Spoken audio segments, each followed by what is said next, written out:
Can we just briefly talk about how obsessed I am with the lip combo that I am wearing today? Just in case you're wondering, it's all Charlotte Tilbury Iconic Nude Lip Cheat, Penelope Pink Lipstick and Seduction Lip Gloss.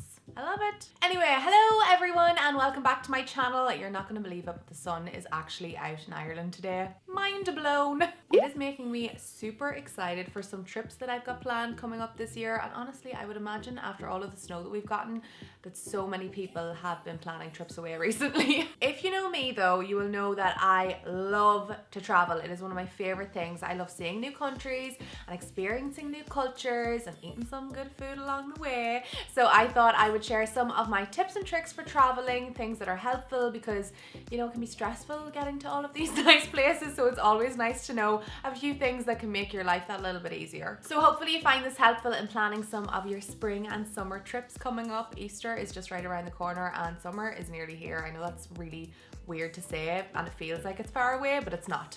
Coming, guys. If you're new to the channel or if you haven't subscribed yet, don't forget to hit that subscribe button for some more videos, and if you enjoyed this one, please give it a thumbs up. I would really appreciate it. But let's go ahead and get straight into the tips. Okay, so let's start off with packing and saving some space when you're packing. So generally when I'm packing for a trip, I try to take fewer items of clothing that I can mix and match with one another to make lots of different outfits instead of taking lots of clothes that don't go with anything. So for the most part, I always try to stay towards neutral colors because neutrals always go with one another. I always take a black pair of jeans and a blue pair of jeans that I can mix and match lots of different tops with, and I can wear them during the day or at night. And then depending on the trip, obviously where I'm going or how long I'm going for or what I plan on doing, I normally take 3 pairs of shoes. So I'll take a flat pair like these, a pair of heeled boots like these, and a more dressy pair of heels like these. So the flats, you can obviously wear them during the day, and I always try to take flats that can work with all of my outfits. With the boots, again, I try to take ones that are going to work with all of my outfits, and you can wear them during the day, especially if it gets a little bit colder wherever you are, or if you want to wear them in the evening, you can do that too because they're heel and they can dress up your outfit a little bit. And then lastly, the heels, I always take a heel that's dead simple. They're black. Again, they're going to go with all of my outfits, and if you want something that's a little bit dressier to wear in the evenings, you have them. Another space saving technique is to make sure you make use out of the storage in your shoes. Yes, your shoes have storage. So you can pop your socks or your underwear or whatever inside your shoes and pop them into your suitcase so they're not taking up extra room in your suitcase. So you're gonna have more room for things like toiletries or makeup or hair straighteners or extra items of clothing that you may purchase when you're at your destination and want to take home with you. Also, always try to wear your most bulky items of clothing on the plane. So big jumpers, coats, boots. That way you're always going to have more room in your suitcase. Also, when you're packing, don't forget your adapters and your converters. Adapters first and foremost because you don't want to get to another country, go to your hotel room, go to charge your phone and be like, oh yeah, they don't have the same power outlets. Guess I'm not charging my phone on this trip. And then secondly, converters. This is if you're going to be using hot tools like hair tools and things like that. I have heard of girls going to other countries and their straighteners or their curling irons just blowing up. I myself went over to America about 4 or 5 years ago and went to use my hairdryer, and I might as well not have had a hairdryer. It was working that slowly. So don't forget your converters.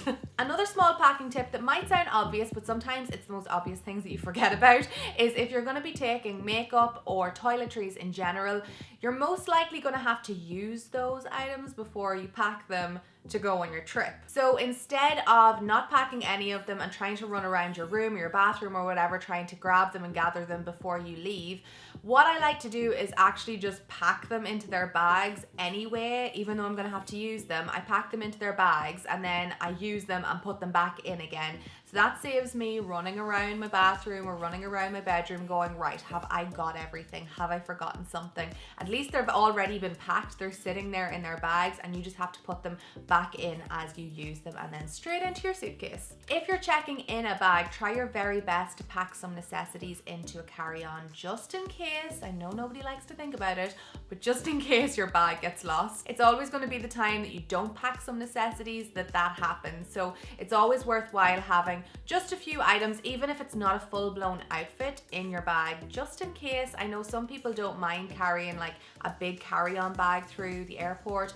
I am a person that doesn't like to carry lots of things, so generally I have a smaller bag and I like to take maybe a spare top if I'm going to somewhere that's has a warmer climate or whatever, sometimes I'll take a pair of sandals, I'll take some makeup wipes. I always carry my makeup on with me so I can put my makeup on if I've lost my bag. I take some deodorant, my toothbrush and my toothpaste, and then I'm good to go. I have all of the necessities that I kind of need. I don't mind not having like moisturizer or whatever. I can get away with a day without that.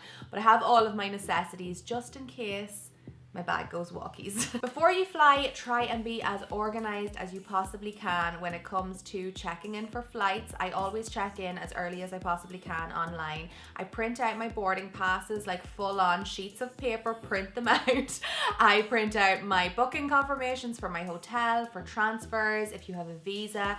For example, if I was going to America and I need my ESTA, usually I'll print that off. I always have a copy of my passport. Generally, once I've printed it off once, I just keep that. I don't have to keep printing it off, and I stick them in a little folder wallet kind of thing and throw that in my carry-on, and I'm good to go. And I have everything, all of my travel documents there, ready to go just in case I need them. When you're booking your accommodation, always, for the love of God, shop around. So the two sites that I use mostly for booking accommodation are booking.com and Alpha Rooms. So they're the two sites that I kind of use mostly, and I find really good deals on hotels there.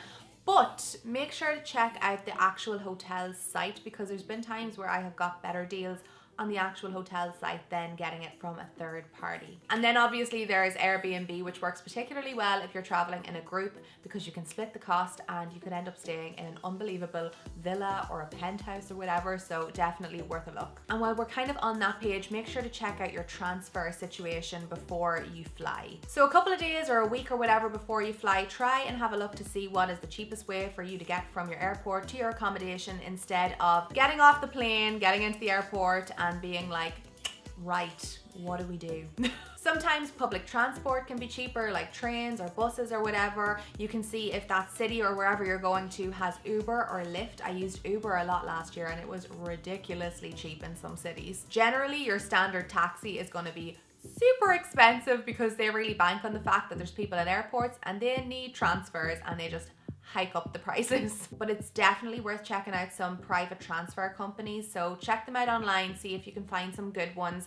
I've used them a lot in the past and they can sometimes work out super cheap, especially if you have a couple of people, because you can split the cost. Then you have a private driver, private car, whatever, that's going to take you directly from your airport to your accommodation. They'll be there waiting for you when you land. You're not waiting on train times. You can kind of leave whenever you want. Sometimes it's much easier and can work out cheaper too. Breakfast, something you're probably only going to be worrying about now if you think about food 24/7 like myself. It's always nice when breakfast is included in the price of your accommodation, but if it's not and the option to add it is just gonna hike up the price of your hotel, it's not worth it. So what I like to do before I go is kind of scout out the area around the hotel, which obviously comes into play when you're booking your hotel in the first place. Try and find somewhere that's in walking distance of some nice cafes and things like that, and that way you can also explore your area, find some cute cafes to eat in. Honestly, I will never get sick of finding cute cafes, having a cup of tea, doing some people watching, taking some pictures, and sometimes it's much nicer than sitting and having your breakfast in your hotel. Obviously, the other option is to go and find some local shops and pick up some fruit, some porridge, overnight oats, things like that. Generally, your hotel is going to have some kind of tea and coffee making facilities, so you can always make some porridge, and that way you're saving some money and you can just grab a really quick breakfast in the mornings in your hotel room. Another quick thing to do before you fly if you're traveling abroad is to contact your bank and let them know that you are going to be traveling abroad, so that they don't start seeing some random charges appearing on your card and then just cut that, because you're going to be stuck with no card, no money, no nothing, and you're abroad and you're trying to sort that whole situation out. Not fun. We are at airport security. Be prepared, people. This is my least favorite part of traveling, so you're gonna bet I'm gonna be the most organized person on the face of the earth when it comes to airport security. Before I even leave my house for the airport, I always make sure I have all of my jewelry off. So for example, if I had this ring on, if I had these earrings on, I will just take them off and put them into my handbag before I even leave, so I don't have to start taking them off when I get to the little scanners and things like that. I always make sure to wear shoes that are really easy to get in and out of, and I always take my shoes off no matter what before they even ask, because most of the time they tell you to to take them off anyway. And I kind of said before to wear your most bulky items. So if you're wearing boots, these ones here in particular are super easy. They just have a zip at the back and they come off super quick. Throw them into the little tray, you're good to go. I always make sure to have my liquids and any electronics or anything that has to go into a tray somewhere easily accessible in my bag that I can just pull them out, throw them in the tray, go through the metal detector. So generally I like to travel with as little as possible in a carry-on because for the most part, the majority of my things are going to be coming out into a tray because I just give it to them and then pack it back up the other side. I'm the person that's standing in the line before you even get to the trays, ready to go with my shoes off, my liquid bag in my hand, my electronics out, ready to go to put them in the tray and walk through the metal detector so it's as painless as possible. And if you're going through airport security with shoes that don't need socks, maybe take some socks with you that you can just pop on before you get into line so that you don't have to walk through airport security in bare feet. If you're traveling with a carry-on and don't want to be lugging it around, or you don't want to deal with the hassle of trying to look for overhead cabin space once you get onto the airplane, because God knows that can be an ordeal, I've noticed that most airlines, if not all airlines, have started giving you the option of checking your carry-on under the plane once you get to the gate. So once you get to your gate, you'll probably hear an announcement coming from your airline telling you that there is probably not going to be enough space in the overhead cabins for all of the carry-on luggage because your flight is pretty packed. So they'll give you the option of checking in your carry-on luggage under the plane for free. But if you don't hear that announcement, it's definitely worth going up to the people working at the desk and asking them if that option's available. If you have forgotten your adapter or a phone charger, before you go out and start buying new ones, do one of two things. So if you have forgotten an adapter or a charger, go down to your hotel front desk or ring down to your hotel front desk and ask them if they have any, because generally they're always going to have some random chargers lying around that somebody's left behind in their room. Same with adapters. It's happened to me before and they've just had them at the front desk. So that's really handy, and if they don't have them, just to give them to you for free. Sometimes they'll have them to buy, so it'll save you going out to the shops and buying them yourself. Or if, like I have done before, you've completely forgotten the plug for your charger, but you've remembered to take the little USB cable, you can actually plug these into the back of televisions. Just make sure your TV is switched on so that your phone's going to charge. That is a way of doing a little kind of makeshift phone charger. And the last tip I have for you is another way to lower the likelihood of your checked in luggage getting lost, and that is to avoid short layovers and too many connecting flights. Obviously, the more often that your bag has to be moved from one flight to another, it's more likely to get lost. And if the airport staff or the airline staff haven't got a lot of time to move your bag from one plane to the next, it's likely that it's not going to make it to the next plane. So if you can avoid short layovers and too many connecting flights, the likeliness of you getting your bag at the end of your trip is pretty good.